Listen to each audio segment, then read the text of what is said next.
Bienvenue dans l'interview avec 2O comme Liléo. L'interview, c'est une série d'entretiens avec des acteurs de la filière optique-lunetterie. Aujourd'hui, nous commençons par Manil Denia, qui possède 2 magasins en Provence-Alpes-Côte d'Azur et qui va vous faire découvrir son parcours.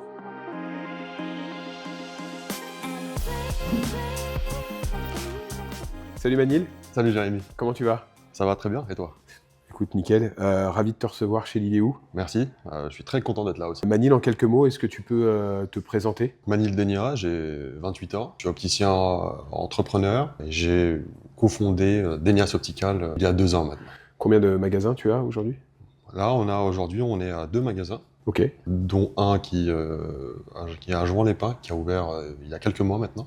Donc le premier qui est à Cannes-la-Boca depuis 2 ans maintenant. Ok. En quelques mots, ta personnalité, qui tu es? Disons que je suis quelqu'un d'assez exigeant, enfin, difficile de parler de soi, tu sais, mais disons plutôt simple aussi, persévérant.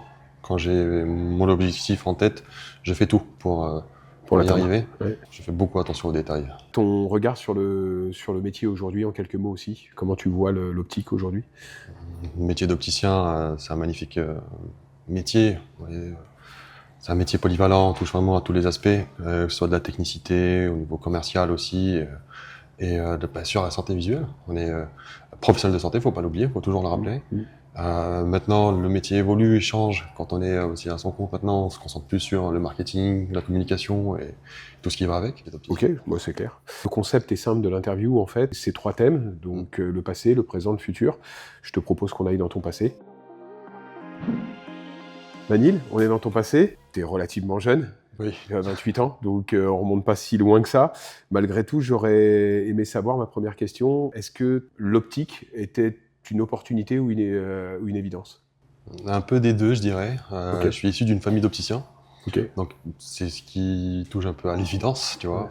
L'opportunité aussi, parce que je cherchais, bon, bien sûr, un métier d'avenir, un métier qui englobe plusieurs facettes, un métier où on peut évoluer, où il y a une demande, où il y a toujours des choses, un besoin particulier, globalement sur toutes les facettes. Et c'est pour ça que c'est un peu des deux. Et pour moi, ça alliait tout ce que je souhaitais. Et ça répond, je pense, un peu à ma personnalité.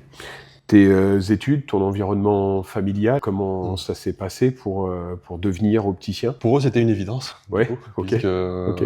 issu d'une famille d'opticiens, donc, et donc les études plutôt classiques, BTS opticien lunetier. Ouais. Après, j'ai fait une spécialité en commerce et en marketing, donc une licence, puis un master dans une école de commerce. Ok. Ça m'a permis d'apprendre de nouvelles choses, d'avoir une autre vision des choses, et ça permet d'évoluer ça, personnellement aussi, dans un autre cadre. Tes études et ton environnement familial, parce que comme tu dis, tu es issu d'une famille d'opticiens, Ouais. ça n'a pas été trop dur avec ton papa? Il n'était pas trop exigeant dans ce rôle d'opticien? Alors, bien évidemment, il y a toujours cette exigence-là, mais tu sais, je traînais toujours, étant petit, dans les ateliers. Ouais. Il a le dos Ouais. tourné, je prends le calibre de présentation, Ouais, j'essaie de faire un peu carrément. il y a cette exigence-là, bien sûr, mais son soutien est indéniable et non mesurable, Ouais, tu ouais, vois, ouais. sans lui, rien n'aurait été possible. Ouais, tu penses que tu avais vraiment aujourd'hui l'impact qu'il a eu et dans ta réussite aujourd'hui, en fait, il est indispensable. Je lui suis en fait très, très redevable. Sans lui, qu'elle soit même d'un niveau personnalité, la manière de travailler, de voir les choses, tu vois, mis à part du métier d'opticien, parce qu'un bon opticien, ce n'est pas uniquement le côté technique, mais son savoir-être. C'est grâce à lui. Et c'est un peu la personne de référence pour moi. Ok. Ouais, c'est top, ça galvanise. Donc, concernant ton ascension professionnelle, est-ce que tu aurais des obstacles ou des défis à me partager? Alors, je dirais plus cheminement à ce niveau-là. Mais bien sûr, je dirais plus des défis. Se lancer, créer sa propre microstructure, tu vois, n'a pas été forcément évidente. Tu as toujours ces défis-là, d'essayer de tout gérer, de faire les choses convenablement et d'essayer de trouver la meilleure offre à proposer. Ensuite, par rapport à mon expérience, tous les défis en fait ont été très riches pour moi, parce que ça m'a permis d'évoluer. Ouais, bien sûr, bien sûr. Et rapidement, puisque j'ai eu l'opportunité d'avoir pas mal d'expérience sur plusieurs plans. Jeune, comme tu dis, mais globalement, disons, c'est ce recul-là, d'essayer d'avoir ce recul, essayer de tout gérer, qui a été la chose la plus complexe. Ok. Et ça, on l'apprend avec le temps, je pense. On va faire un petit focus sur une de tes expériences, une de tes secondes vies, en fait, parce que finalement, tu n'as pas été que opticien, aussi commercial.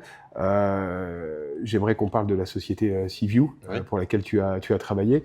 C'est une société pour laquelle on a beaucoup d'affection, nous, chez Liliou. Est-ce que tu peux me parler de Seaview et de ton expérience chez Seaview?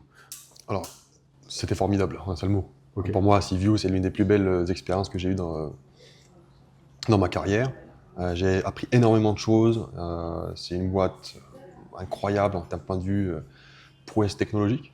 Et surtout savoir que c'est français, donc ça fait encore plus plaisir. Et ça a été très agréable de travailler avec eux.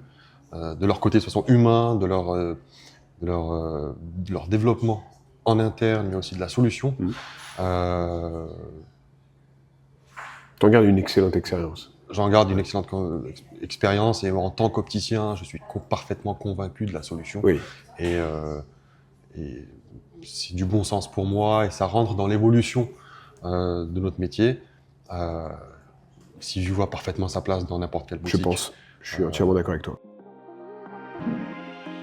Manil, on est dans ton présent. Ouais. Et donc, ma première question, c'est que qu'est-ce que signifie pour toi un opticien au quotidien aujourd'hui? En un seul mot, de la polyvalence. Ok, On est obligé d'être polyvalent. ok. Que ce soit au niveau de tout ce qui est côté administratif, les petites problématiques de dossier, les clients qui viennent pour que ce soit une réparation, Ouais. pour une réponse à un besoin. L'opticien, c'est un métier d'avenir qui continuera à évoluer. Et cette polyvalence-là, en fait, qui fait cette beauté de ce métier. Ouais, c'est ce que tu me dis plusieurs fois, je pense que tu as complètement raison. Mm. Ouais, c'est de polyvalence. Ouais. Et pour moi, en fait, on est professionnel de santé. Chose Ok. qu'il faut rappeler tout le temps. Oui. Parce qu'on a tendance à s'oublier à ce niveau-là. Qu'on est professionnel de santé, qu'on a ce lien indéniable avec les ophtalmologistes, les prescripteurs, les orthoptistes et autres. Donc on fait partie d'un parcours de soins de santé visuelle qui est très important. Et c'est à nous, en tant qu'opticiens, de pro, de continuer à mettre en valeur cette image-là de professionnel de santé pour qu'on puisse perdurer dans le temps et qu'on puisse toujours être là pour nos clients. Par rapport à ton rôle de manager, parce que depuis peu, tu as embauché, donc tu te développes. Comment tu vis en fait cette position où tu gérais tout, toi tout seul, Ouais. et maintenant tu transfères à quelqu'un? Comment tu vis ça? Alors je t'avoue qu'au début c'est compliqué. Parce que du coup, comme c'est toi qui gères tout, tu contrôles tout. Puis après, tu apprends, tu te remets en question et tu apprends à déléguer. Même s'il est compliqué de nos jours de recruter dans le domaine, donc on a quand même été très exigeants. Donc on a avec nous des gens en qui on peut avoir confiance, qui nous apprennent aussi des choses. Prend en compte aussi leur expérience parce qu'ils sont là pour nous aider à nous développer. Comme on a la même vision des choses, des objectifs. Tu donnes beaucoup d'importance au service client, Ouais. à l'accueil, tout Ouais. ça. Ils arrivent quand même à être aussi impliqués que toi en fait dans cette démarche ou... Notre priorité, c'est que le client soit satisfait, quelle que soit la Ok. demande. Ok. Et comme leur politique ou leur vision des choses est la même que la nôtre, Ok.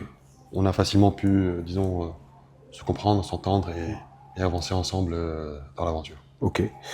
Une journée type aujourd'hui, du matin au soir, t'en as une ou pas forcément? Ça dépend, il n'y a pas de journée tu vois, qui ressemble à une autre. D'un point de vue perso, bon, le matin, on essaie tu vois, de se réveiller, de faire un peu de sport, et Ouais. de bien de se, Ok, de se ouais, réveiller. c'est bien, ouais. On essaie de s'organiser un peu à l'avance, mais tu sais, il y a toujours quelque chose dans ta liste Ouais. que tu n'arrives pas à finir. Ouais. Mais concrètement, on arrive en boutique et on accueille le premier client, on essaie de faire le tour de tous les dossiers pour savoir où est-ce que ça en est, Ok. pour mettre à jour tout ça. La gestion de la structure derrière, tout ce qui est stock, des facturations et tout ce qui est lié à la communication et au marketing avec le plan de com qu'on prévoit. Ce qui est beau, c'est qu'il n'y a pas un jour qui ressemble à l'autre. Ouais, ouais, Alors, bien évidemment, ouais. tu as toujours des imprévus, sinon Bien c'est sûr. pas marrant. Bien Il sûr. faut bien qu'il y Ouais, ait bah oui, j'imagine. quelque chose J'imagine.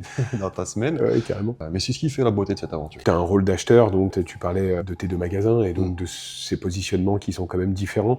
Comment tu gères tes stocks par rapport à ça en fait? Parce que c'est pas du tout la même clientèle entre Cannes et Jouan-les-Pins. On a essayé en fait d'avoir des marques qui peuvent répondre aux deux besoins pour pouvoir justement combiner les achats.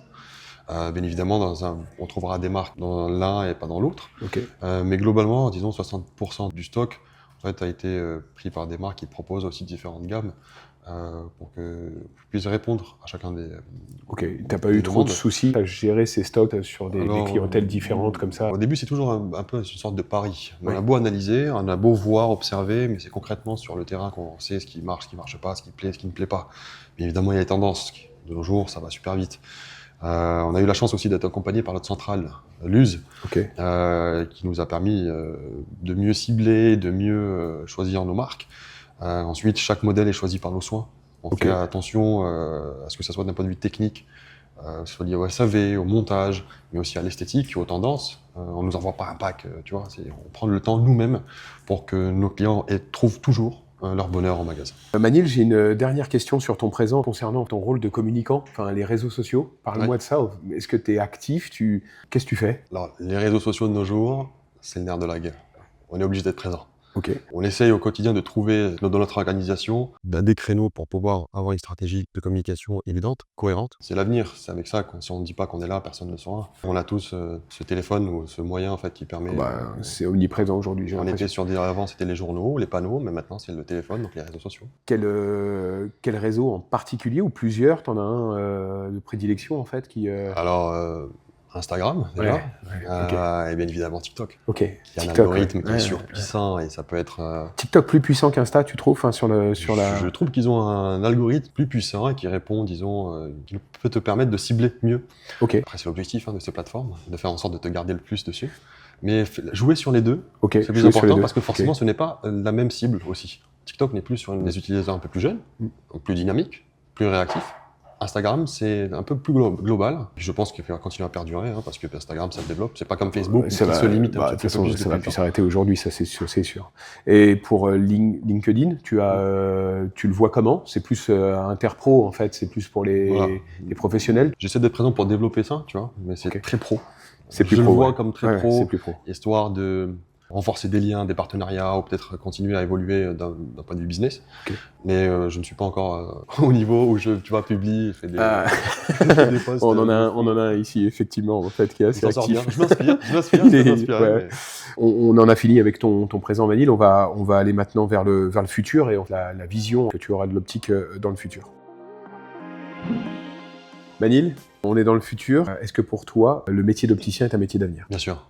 Pour moi, c'est certain, c'est un métier d'avenir, à condition qu'on continue à se remettre en question, à continuer à se former et à s'adapter aux nouvelles technologies qui nous entourent et d'en faire bon usage dans nos différentes structures pour qu'on puisse se développer, continuer à répondre aux besoins de nos clients. Bien évidemment, le besoin de correction restera toujours. Il y a de plus en plus de myopes. La population continue à vieillir. Mais si on veut perdurer et continuer encore longtemps, il faut continuer à évoluer avec ce qui nous entoure. Très clair. Ton regard sur l'évolution de la profession et sur deux thématiques en particulier, comment tu vois la place de la téléexpertise dans 5 ans? Est-ce que tu penses que c'est indispensable aujourd'hui pour un opticien? Alors je pense que oui, parce que nous on a la chance d'être dans le 06, dans les Alpes-Maritimes, on est l'un des départements qui a le plus de prescripteurs. Même quoique dans certaines zones dans les Alpes-Maritimes, ça reste compliqué pour certaines personnes. Mais globalement, si on prend tout le territoire français, la téléexpertise est une solution parfaite en fait, qui répond aux déserts médicaux. Donc je pense que dans 5 ans, en fait, avoir l'examen de vue et une solution de téléexpertise comme l'ILEU sera naturellement placé dans le parcours client. Ok. Concernant l'IA, comment tu la vois dans 5 ans, cette place qu'elle pourrait avoir sur la gestion administrative du client, le parcours de soins, le standard peut-être aussi? Je pense que ce sera un atout en fait. Naturellement, elle rentrera dans notre métier. Comme avant, on utilisait des bons pour noter nos commandes. Après, on est passé sur des ordinateurs et des scanners portables. Ça va être dans le même esprit. Ça nous facilitera en fait la gestion de tiers payants, de la fidélisation, ou le côté CRM. Fidélisation client et tout ce qui va avec.